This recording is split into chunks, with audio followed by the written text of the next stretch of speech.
Depot দাসৰ ঘটনাৰ পাছত বিশ্বত এতিয়া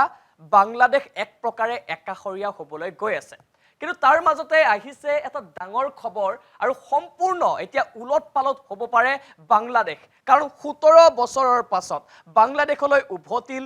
এজন নেতা, যাক লৈ এতিয়া বিশ্বজুৰি চৰ্চা। নেতাজনে ইতিমধ্যে খ্ৰীষ্টমাছৰ দিনটোতেই কামবেক কৰিছে বাংলাদেশত। কি হ'বলৈ গৈ আছে বাংলাদেশৰ ভৱিষ্যত? বাংলাদেশৰ ৰাজনীতিৰ বাবে 25 ডিচেম্বৰ এটা অত্যন্ত গুৰুত্বপূৰ্ণ দিন। নেতাজনৰ নাম হৈছে তাৰিক ৰহমান। এতিয়া কোন তাৰিক ৰহমান আপোনালোকৰ প্ৰশ্ন হ'ব, আৰু এই তাৰিক ৰহমান ইমান ডাঙৰ নেতা নেকি যে বিশ্বতে এই নেতাজনৰ চৰ্চা চলিছে? কাৰণ আছে, ইতিহাস আছে, আৰু সেই ইতিহাস আজি খুচৰি আপোনালোকক আতি গুৰি মাৰি জনাবলৈ চেষ্টা কৰিম। বাংলাদেশৰ পূৰ্বৰ ৰাষ্ট্ৰপতি আৰু প্ৰধানমন্ত্ৰীৰ পুত্ৰ তাৰিক ৰহমান, আৰু তাৰিক ৰহমানৰ এন্ট্ৰিৰ পিছতেই এতিয়া বাংলাদেশ সলনি হ'বলৈ গৈ আছে। পিছে সেই সলনি ভাৰতৰ হিতৰ বাবেই হয় নে বাংলাদেশৰ মৌলবাদীৰ আৰু অধিক সহায়ক হ'ব, সেয়া এতিয়াই কোৱা টান। এতিয়া ডাঙৰ কথাটো হৈছে যে 2026ৰ 12 ফেব্ৰুৱাৰী মাহত বাংলাদেশত হ'বলৈ গৈ আছে নিৰ্বাচন। পিছে এয়া কেৱল এক সাধাৰণ নিৰ্বাচন নহয়, 15 বছৰীয়া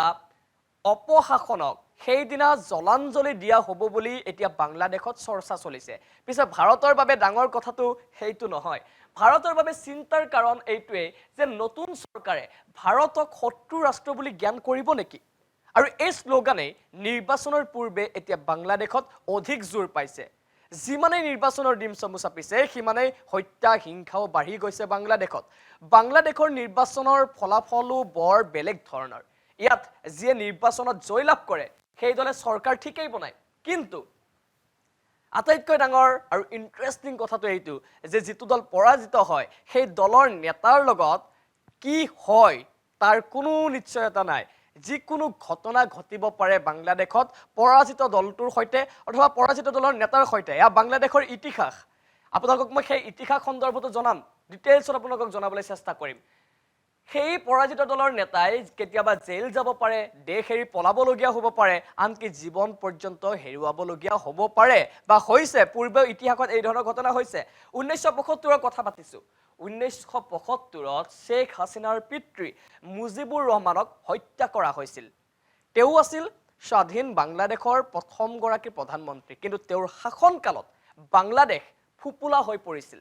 ভ্ৰষ্টাচাৰে সীমা অতিক্ৰম কৰিছিল। প্ৰতিবাদ হৈছিল তেওঁৰ বিৰুদ্ধে। 1972 চন অহালৈ বিদ্ৰোহ দমন কৰিবলৈ তেওঁ ৰক্ষী বাহিনী নামৰ এটা ফৰ্চো প্ৰস্তুত কৰিছিল, কিন্তু ওলোটাহে হ'ল চৰকাৰখনৰ বাবে। কাৰণ এই ফৰ্চৰ ওপৰতে পৰৱৰ্তী সময়ত হত্যা, ধৰ্ষণৰ দৰে গুৰুতৰ অভিযোগ আহিবলৈ আৰম্ভ হ'ল, আৰু গৈ গৈ 14 আগষ্ট 1975 পালে, আৰু 14 আগষ্ট 1975ত গোটেই বাংলাদেশ জোকাৰি যোৱা এটা ঘটনা। কেৱল বাংলাদেশ নহয়, গোটেই বিশ্ব জোকাৰণি তোলা, গোটেই বিশ্বতে জোকাৰণি তোলা এটা খবৰ আহিল, আৰু এই খবৰটো হৈছে 14 আগষ্ট 1975ত মুজিবুৰ ৰহমান আৰু তেওঁৰ পৰিয়ালৰ 18 সদস্যক হত্যা কৰা হয়। যেনে তেনে তেওঁৰ দুগৰাকী কন্যা শ্বেখ হাছিনা আৰু শ্বেখ ৰিহানাৰ জীৱন ৰক্ষা পৰে, কাৰণ দুয়োগৰাকী সেই সময়ত আছিল জাৰ্মানীত। আৰু তাৰ পাছতেই বাংলাদেশত পদ পৰিৱৰ্তন ঘটে আৰু জিয়াউৰ ৰহমানৰ চৰকাৰ নিৰ্মাণ হ'ল। পিছে মাত্ৰ 10 বছৰৰ পাছতে পুনৰ পদ পৰিৱৰ্তন ঘটে বাংলাদেশত, আৰু এইবাৰ শাসনৰ বাঘজৰী আহে হুছেইন মহম্মদ ইৰশ্বাদৰ হাতলৈ। হুছেইন আছিল এগৰাকী সেনা অধিকাৰী, আৰু দুয়োগৰাকী সেনাৰ এটাই এজেণ্ডা আছিল, আৰু সেয়া হৈছে আৱামী লীগৰ নাম ইতিহাসৰ পৰা মচি পেলোৱা। 1971 চনত একাংশই বাংলাদেশৰ স্বাধীনতা বিচাৰিছিল, কিন্তু আন একাংশই আকৌ বিচৰাও নাছিল। কিন্তু যিসকলে 1971ত স্বাধীনতা বিচৰা নাছিল, সেইসকলক বিচাৰি উলিওৱাৰ চেষ্টাত নামি পৰিল হুছেইন। পিছে বৰ বেছিদিন নচলিল হুছেইনৰ ৰাজপাট। 1990 চন অহাৰ লগে লগে হুছেইন মুখামুখি হ'বলগীয়া হ'ল শ্বেখ হাছিনা আৰু খালিদা জিয়াৰ। সেইগৰাকী শ্বেখ হাছিনা, যাৰ পিতৃক 1975 চনত হত্যা কৰা হৈছিল। হাছিনা আৰু জিয়াই হাত মিলালে, বিনিময়ত হুছেইনে হেৰুৱাব লগা হ'ল ৰাজপাট। পিছে ৰ'ব, এয়া হাছিনা আৰু জিয়াৰ ভাল সম্পৰ্ক বা ভাল বন্ধুত্ব বুলি ভুল নুবুজিব একেবাৰে, কিয়নো বাংলাদেশৰ ৰাজনীতি বুজা ইমান সহজ নহয়। লাহে লাহে হাছিনা আৰু জিয়া দুয়োগৰাকীৰে নিজৰ নিজৰ পৰিচয় আৰু জনপ্ৰিয়তা বাঢ়িল বাংলাদেশত 1991 পৰা বাংলাদেশত আৰম্ভ হ'ল এখন নতুন যুদ্ধৰ আৰু সেই যুদ্ধৰ নাম এইদৰে চৰ্চিত হৈছিল যে বেটেল অফ বেগম সেই যুদ্ধৰ পৰিণতিতে 1991 যদি খালিদা জিয়াৰ চৰকাৰ আহিল 1996 আকৌ শেখ হাছিনাৰ চৰকাৰ 2001ত পুনৰ খালিদা জিয়াই শাসনৰ বাগজৰি চম্ভালে লাহে লাহে শত্ৰুতাও বাঢ়িল দুয়োগৰাকীৰ মাজত ৰাজনীতি কূটনীতিৰ পৰা আগবাঢ়ি এতিয়া হত্যা হিংসালৈ আগবাঢ়িব ধৰিলে ঘটনাবোৰ তাৰ পাছত 2007 চনত বাংলাদেশত ইমাৰ্জেন্সি লগোৱা হ'ল আৰু শাসনৰ বাগজৰি এইবাৰ না শেখ হাছিনা না জিয়া এইবাৰ সেনা বাহিনীৰ হাতলৈ গ'ল এয়া হৈছে বাংলাদেশৰ ৰাজনীতি ঘনে ঘনে পথ পৰিৱৰ্তন ঘটতো বাংলাদেশৰ ৰাজনীতিৰ ইতিহাস কেৱল ইমানেই নহয় হাছিনা আৰু খালিদা দুয়োকে কাৰাবন্দীও বনোৱা হ'ল ভাবক এক সময়ৰ প্ৰবাল প্ৰতাপী নেতা দুয়ো কাৰাবন্দী কিন্তু 2008ত পুনৰ সকলোকে হতবাক কৰি হাছিনাই কামবেক কৰে আৰু এইবাৰ সম্পূৰ্ণ 15টা বছৰলৈ শেখ হাছিনাই নিজৰ আসন ধৰি ৰখে অভিলেখ সৃষ্টি কৰে তেওঁৰ শাসনকালত জামাতীৰ বহু নেতাক ফাঁচীৰ চৰম শাস্তিও বিহা হৈছিল 2018ত খালিদা জিয়াকো আনকি কাৰাদণ্ডেৰে দণ্ডিত কৰা হৈছিল মুঠৰ ওপৰত হাছিনাই যিদৰে বিচাৰে সেইদৰে সকলো হ'ব ধৰিলে বাংলাদেশত কিন্তু আগষ্ট 2024ত পুনৰ নতুন বিপদে বাট আগুচি ধৰিলে শেখ হাছিনাক আৰু এইবাৰ কেৱল হাছিনাৰ আসনেই নহয় দেশ এৰি পলাবলৈ বাধ্য হ'ল এসময়ৰ প্ৰবল প্ৰতাপী নেতা শেখ হাছিনা প্ৰাণৰ সংশয়ত ভুগিছে শেখ হাছিনা বাংলাদেশত জ্বলি ছাই হৈ গ'ল আৱামী লীগৰ কাৰ্যালয় নেতাসকলে প্ৰাণ ৰক্ষাৰ দুৱা কৰিছে এই সময়ৰ পৰিস্থিতি আৰু 2001ৰ পৰিস্থিতিৰ মাজত পিছে সম্পূৰ্ণ সামঞ্জস্য আছে কাৰণ 2001তো বিএনপি আৰু জামাতীৰ এলায়েন্সে চৰকাৰ নিৰ্মাণ কৰিছিল কিন্তু সেই সময়ত সামঞ্জস্যটো এইটো যে আৱামী লীগৰ নেতা আৰু হিন্দুৰ বিৰুদ্ধে সেই সময়ত চৰম অত্যাচাৰ কৰা হৈছিল বাংলাদেশত সেই ভয়াবহ সময়ৰ সাক্ষী পূৰ্ণিমা ৰাণী শীল নামৰ এগৰাকী মহিলা অক্টোবৰ 2001ত সিৰাজগঞ্জত বিএনপি আৰু জামাতীৰ লগত জড়িত কেইটামান পাখণ্ডই 12 বছৰীয়া পূৰ্ণিমাক গ্যাং ৰেপ কৰিছিল কিন্তু পূৰ্ণিমাই ন্যায় পাবলৈ অপেক্ষা কৰিবলগীয়া হৈছিল 2009 চনলৈ যেতিয়া আৱামী লীগৰ চৰকাৰ আহিছিল 2011ত 11 পাখণ্ডক ফাঁচি দিয়া হৈছিল ঠিকই কিন্তু বহুকেইটা আজি পৰ্যন্ত পলাতক এয়া হৈছে দুখ লগা ইতিহাস বাংলাদেশৰ আজিৰ বাংলাদেশত হিন্দু অত্যাচাৰৰ অন্যতম কাৰণ হৈছে হিন্দুসকলক আৱামী লীগৰ ভোট বেংক বুলি একাংশই প্ৰচাৰ কৰে আৰু আৱামী লীগ ভাৰত চৰকাৰৰ ইংগিতত চলে বুলিও বাংলাদেশৰ জনতাক বুজাবলৈ চেষ্টা কৰে একাংশ নেতাই যাৰ পৰিণাম ভুগিছে এতিয়া তাত থকা নিৰীহ হিন্দুসকলে কিন্তু এতিয়া ভয়ংকৰ কথাটো হৈছে যে সেই ভয়ানক ইতিহাসৰ পুনৰাবৃত্তি হ'ব পাৰে নেকি কাৰণ পুনৰ এবাৰ বিএনপি অৰ্থাৎ বাংলাদেশ নেশ্যনেলিষ্ট পাৰ্টি আৰু জামাতীৰ চৰকাৰ অহাৰ সম্ভাৱনা আছে বাংলাদেশত 17 বছৰৰ ৰাজনৈতিক ভোক আৰু সেই ভোকৰ অন্ত পৰাৰ সময় এয়া বিএনপিৰ বাবে এক সোণালী সুযোগ বিএনপিৰ এখন ডাঙৰ মুখ হৈছে তাৰিক ৰহমান ঘূৰি আহিছো এই যে প্ৰতিবেদন এই প্ৰতিবেদনৰ আৰম্ভণিলৈ মই আৰম্ভণিতে কৈছো যে বাংলাদেশত ব্যাপক পথ পৰিৱৰ্তন হ'বলৈ গৈ আছে 17 বছৰ মূৰত আহিছে এগৰাকী নতুন নেতা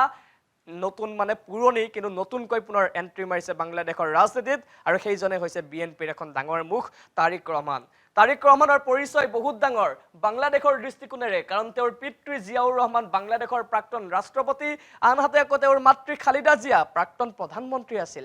17 বছৰ ধৰি লণ্ডনত থকা তাৰিক ৰহমান এতিয়া উভতি আহিছে নিজৰ দেশলৈ পিছে তাৰিক লণ্ডনত থাকিলেও তেওঁৰ ইতিহাস জানিলে আচৰিত হ'ব আপুনি 2004ত আৱামী লীগৰ ৰেলীত হোৱা গ্ৰেডেড বিস্ফোৰণৰ সৈতে জড়িত থকাৰ অভিযোগ আছে তাৰিকৰ বিৰুদ্ধে যি ঘটনাত 24 জন লোকৰ মৃত্যু হৈছিল আৰু কথামপি প্ৰাণ ৰক্ষা পৰিছিল শেখ হাছিনা আনকি 2018ত ন্যায়ালয়ে যাৱজ্জীৱন কাৰাদণ্ডৰে শাস্তিও বিহিছিল তাৰিকক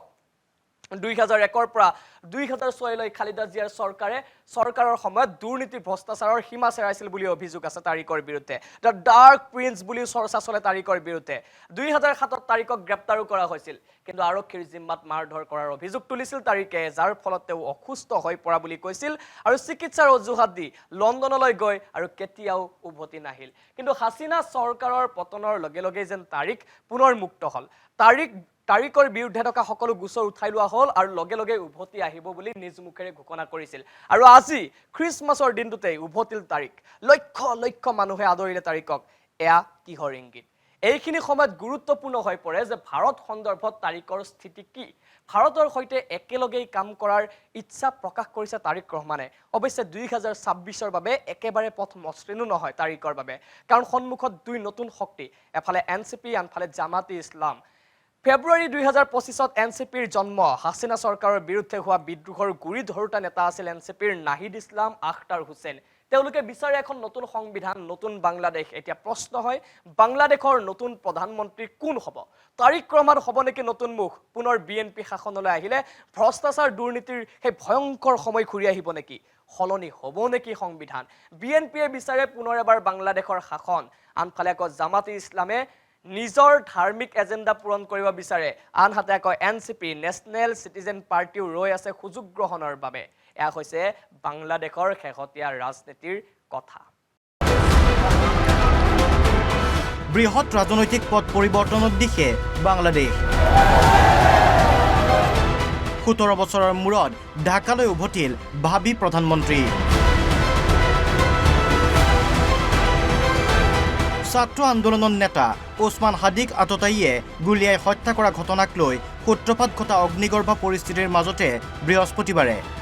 বাংলাদেশত উপস্থিত হ'ল তাৰিক ৰহমান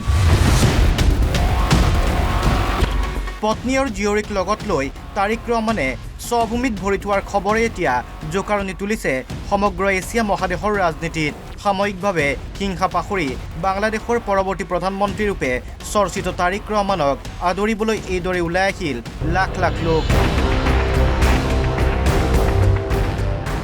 ৰাজপথত দাঁতিত ওলমালে আদৰণি বেনাৰ পোষ্টাৰ তাৰিক ৰহমান বাংলাদেশৰ প্ৰাক্তন প্ৰধানমন্ত্ৰী খালেদা জিয়াৰ পুত্ৰ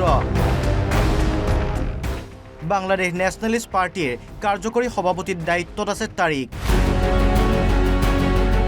2008 চনত ইংলেণ্ডলৈ পলায়ন কৰিছিল তাৰিকে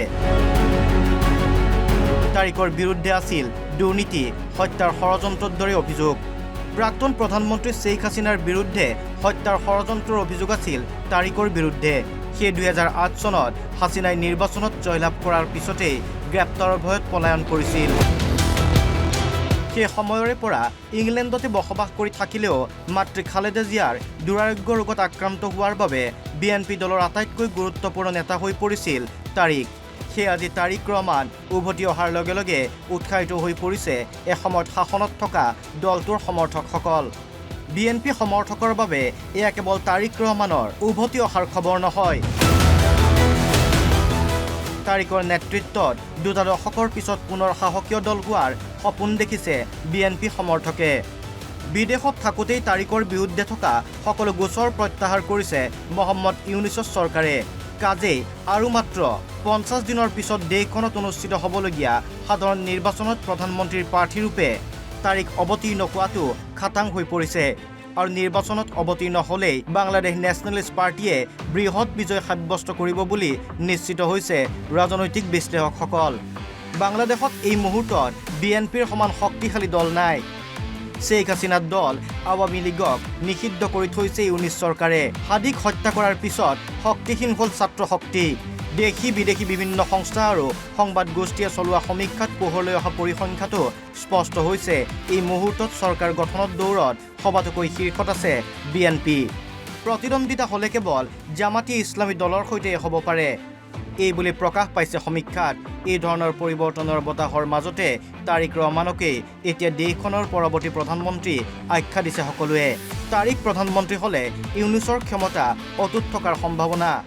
ইপিনে বাংলাদেশৰ শেহতীয়া এই ৰাজনৈতিক পাশা খেলক অতি ভয়ংকৰ আখ্যা দিছে প্ৰাক্তন ভাৰতীয় কূটনীতিবিদে Well, first of all, let me say it's a very dangerous game that is going on presently in Bangladesh politics. It's okay for them to plan for the election, and that's what they are for. The caretaker government has not really given any promise what exactly is coming up in the election. First of all the parties should have been given opportunity to participate, but Awami League is not being allowed to participate. So how can it be a really representative election? কিন্তু প্ৰশ্ন হৈছে তাৰিকে সলনি কৰিব পাৰিবনে বাংলাদেশৰ পৰিস্থিতি নে তাৰিকৰ আগমনে দেশখনক কৰি তুলিব অধিক অস্থিৰ